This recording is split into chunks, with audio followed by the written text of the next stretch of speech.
Silver Dollar City in Branson, Missouri has a strong and very unique coaster collection, ranging from the B&M Sit-Down Wildfire to the premier SNS abomination that is Powder Keg. One of their most talked about rides is their RMC Topper Track wooden coaster, Outlaw Run. This ride is constantly hailed as some of RMC's best work, but does it live up to the hype? Well, let's find out. Following the success of New Texas Giant, RMC got the gig for Silver Dollar City's record-breaking new roller coaster. This inverting wooden coaster would open in early 2013, being RMC's second coaster and their first ground-up coaster. Outlaw Run stands at a height of 107 feet, has a top speed of 68 miles per hour, and a total length of 2,937 feet. The ride is located pretty much in the back of the park, with 95% of it not being visible unless you are on the ride. The ride starts with a small dip and right-hand turn into the lift. Once reaching the top, you get another small dip to the left before the train rises up into the first drop.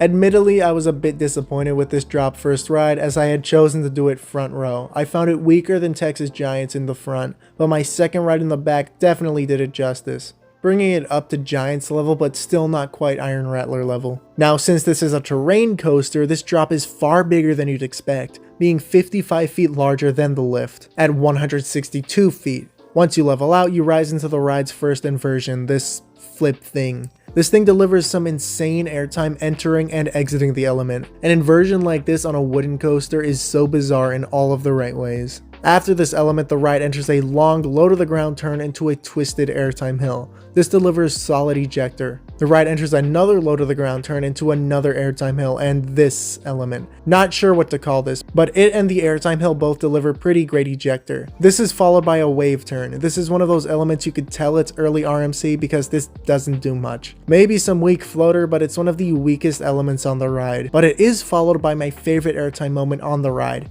this bunny hill before the barrel roll. It's easily the strongest airtime on the ride, comparable to Texas Giant's bunny hill before the mid-course. The ride just rips through this, and of course it's followed by the iconic double barrel roll. These deliver pretty solid hang time, and it's such a cool visual with it being on a wooden coaster. After this, the train comes to a stop on the final brake run. Honestly, I think Outlaw Run is a tad bit overrated.